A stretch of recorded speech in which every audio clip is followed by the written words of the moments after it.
On September 24th, 2006, police received a phone call made by frantic family members of a 16-year-old girl. The caller informed police that their 13-year-old daughter had found their niece, Cassie Stoddart, deceased. Cassie's body was located on the living room floor of the Contreras family home. The Contreras family explained to police that their 16-year-old niece was tasked with house sitting and pet care while the family was out of town over the weekend, and that they had just arrived home when the discovery was made. Sometime before 6 p.m. on September 22, 2006, Cassie arrived at her aunt and uncle's to start a house-sitting job she was hired for. At around 6 p.m., her boyfriend Matt Beckham arrived at the Whispering Cliffs home Cassie was house-sitting. At a later time, Brian Draper and Torey Adamcik arrived at the house. All four people in the Whispering Cliffs home were teenagers and classmates. Cassie, Draper, and Adamcik were all in 11th grade and attended the Pocatello High School in Pocatello, Idaho. After giving her friends a tour of the house, Cassie and the three teenagers watched the movie Kill Bill Volume 2 in the living room. Before the movie had ended, Adamcik and Draper left the house. Sometime after leaving the house, Adamcik and Draper returned to the neighborhood and parked Adamcik's car. They put on costumes consisting of dark clothes, gloves, and a white face mask. The two then entered the house through the basement door that they unlocked during their previous visit to the house. Draper and Adamcik made loud noises in an attempt to lure Cassie and Matt downstairs. They also turned off the power in the house by using a circuit breaker located in the basement. After their failed attempt to lure Cassie and Matt downstairs, Draper and Adamcik turned the lights back on. Cassie was visibly shaken by the unsettling events that just occurred, so Matt called his mom to ask for permission to spend the night at the Whispering Cliffs home. When his mom did not give him permission to do so, Matt asked his mother if Cassie could stay at his house and be returned to the Whispering Cliffs house in the morning. Cassie refused the offer, and Matt's mother picked him up around 10:30 p.m. After hearing Matt leave, Draper and Adamcik turned the lights out once again in hopes that Cassie would come down the stairs, but she did not. Eventually, Draper and Adamcik ascended upstairs, where they found Cassie lying on the couch in the living room. Both boys then attacked their 16-year-old classmate. Cassie was stabbed about 30 times. 12 of those wounds would have been fatal. After the discovery of Cassie's body, police began to investigate the usual suspects. Cassie's mother's boyfriend and Cassie's boyfriend were the first people to be ruled out. Cassie's boyfriend, Matt Beckham, relayed to the police that he had been at the Whispering Cliffs home on September 22nd. He explained to police that on this particular Friday night, Cassie had invited him over, and shortly after he arrived, two of their classmates arrived as well. After police learned that Draper and Adamcik were recently at the crime scene, they were quickly hauled in for questioning. The two teenagers attempted to get away with their crime by lying about their whereabouts. Draper and Adamcik told police that they were at the Whispering Cliffs house, but had left the home to go to a movie theater so they could view a movie titled Pulse. The problem was that when police asked the teenagers about the movie, neither of them could give the smallest details of what the movie was about. After the police pointed this dilemma out, the two teens explained that they really weren't at the movie. They were stealing from cars. On September 27, 2006, during a police interrogation, Brian Draper confessed to being in the room when Cassie was killed. Although Draper admitted to being there, he heavily downplayed his involvement and blamed Adamcik for the murder. Shortly after his confession, Draper and Adamcik were arrested. After their arrest, both teens blamed each other for the killing of Cassie Stoddart. During a police interrogation that took place on September 28, 2006, Draper told police that he had stabbed Stoddart 4 or 5 times. During this interrogation, Draper also explained the events of the night and told police how they attempted to destroy the evidence the same night Cassie was murdered. Eventually, Draper led investigators to Black Rock Canyon, where the teens had attempted to burn and bury the clothing, masks, and weapons they had used. In the same location, police found a VHS tape that was also partially destroyed.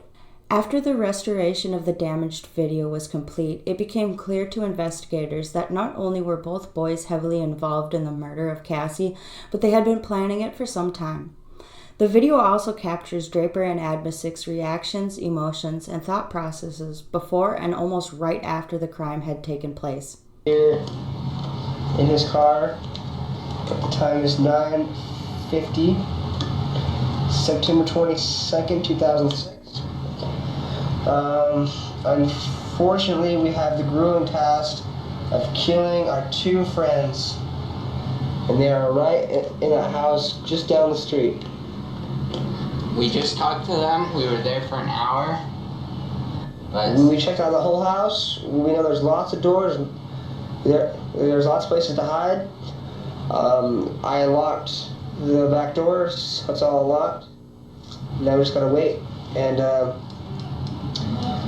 yeah, we're really getting nervous right now, but we're ready. we're listening to the greatest rock band We've been ever, waiting for this for a long time. Pink Floyd, before we commit the ultimate crime of murder.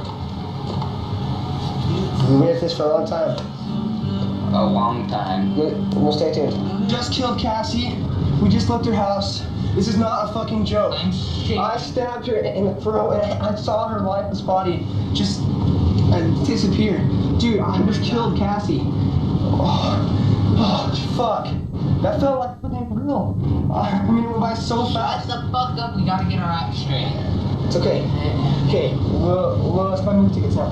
The videos recorded by Brian Draper are unpleasant and show signs of their shared obsession of horror movies and murderous fantasies. Brian Draper's court date started on April 11, 2007 and concluded on April 17, 2007. He was convicted and sentenced to life in prison without the possibility of parole.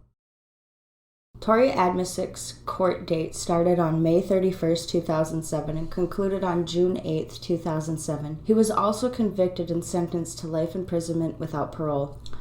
Adamcik and Draper both showed an astonishing amount of obsession when it came to horror slasher movies. They displayed their obsession by writing a horror script, openly planning on making a slasher film, decorating their bedrooms and lockers with horror memorabilia, watching horror movies, and often talking about the contents of those movies. These behaviors can be deemed normal, however, their obsession became deviant when they started planning the murder of their friend. Not only did they document their obsession and thought process about murdering their friend, but they also made homemade masks to wear during the crime. One student interviewed by police also stated that not only were Adamcik and Draper obsessed with horror movies, but during the movies, Adamcik would take notes so he could try to plan the perfect murder and plan on how to get away with it.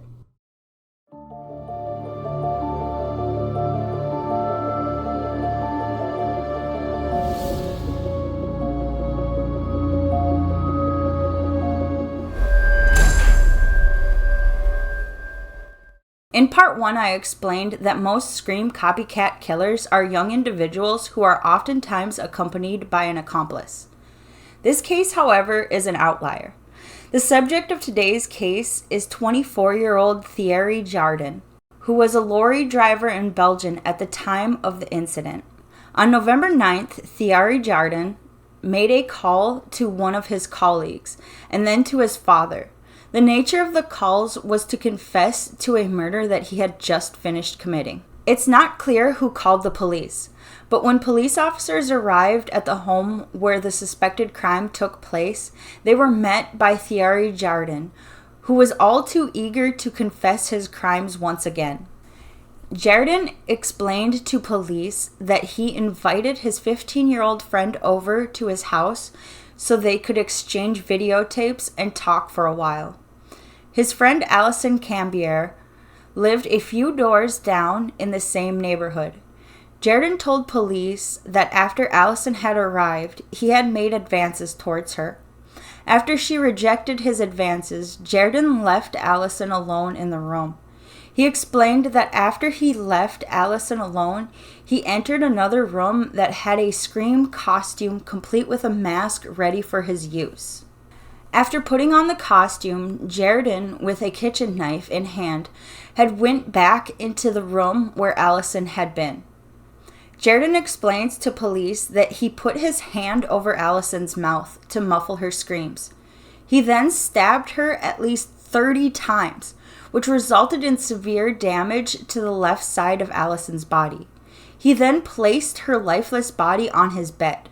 These events and wound pattern descriptions are consistent with a perpetrator standing behind his victim with a knife in his right hand and his left hand covering the victim's mouth. At this point, I would assume that Allison was standing up or kneeling and facing away from her attacker at the time of her murder. After attacking Allison, Jaradin placed a rose in her hand and called his father and a colleague to confess to the murder that he had just committed. Jaradin admitted to police that he had planned the murder of Allison Cambier and was inspired by the 3 Scream movies that had been released prior to the year 2001. Jaradin's trial began on May 26, 2003. Jaradin received life in prison with no possibility of parole.